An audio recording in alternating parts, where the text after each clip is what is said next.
George Washington's Second State of the Union. December 8, 1790. Fellow citizens of the Senate and House of Representatives.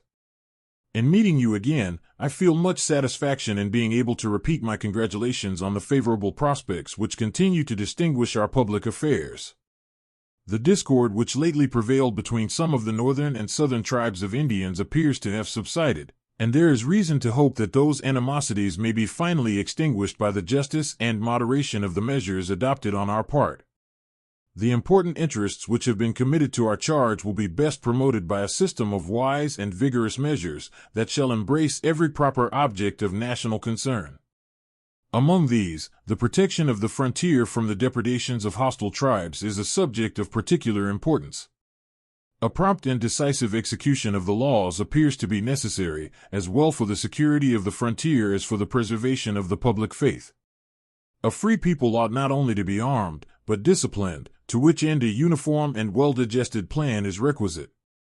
Their safety and interest require that they should promote such manufactories as tend to render them independent on others for essential, particularly for military supplies. The proper establishment of the troops which may be deemed indispensable will be entitled to mature consideration. In the arrangements which may be made respecting it, it will be of importance to conciliate the comfortable support of the officers and soldiers with a due regard to economy. The situation of the United States, with respect to their foreign relations, has been such as to afford us great cause of gratitude to Providence. It is true that we have had reason to experience, in common with other nations, the pressure of external dangers, but these have been counterbalanced by advantages which have been derived from the general peace of Europe.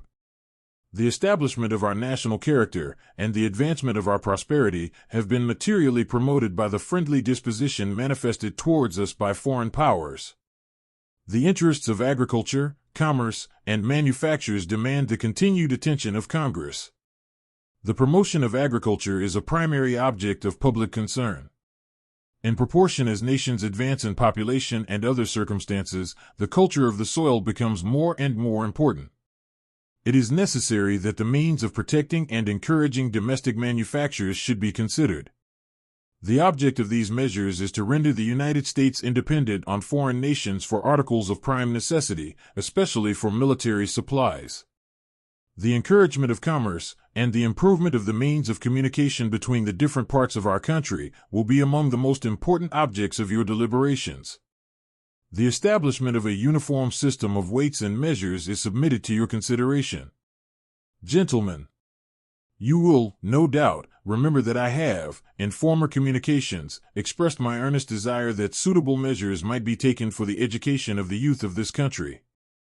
While I recommend it to your serious attention, I trust that it will not be deemed improper to observe that the advancement of literature and science is essential to the preservation of a free government. The public revenues have been improved, and the product of the duties on imports and tonnage has been more considerable than was at first anticipated. The prospect of future revenue is also encouraging. A statement of the public debt, foreign and domestic, will be laid before you, together with estimates of the public expenditure for the ensuing year. The confidence of the United States in their own resources has been confirmed by the arrangements which have been made for the payment of the interest on the public debt.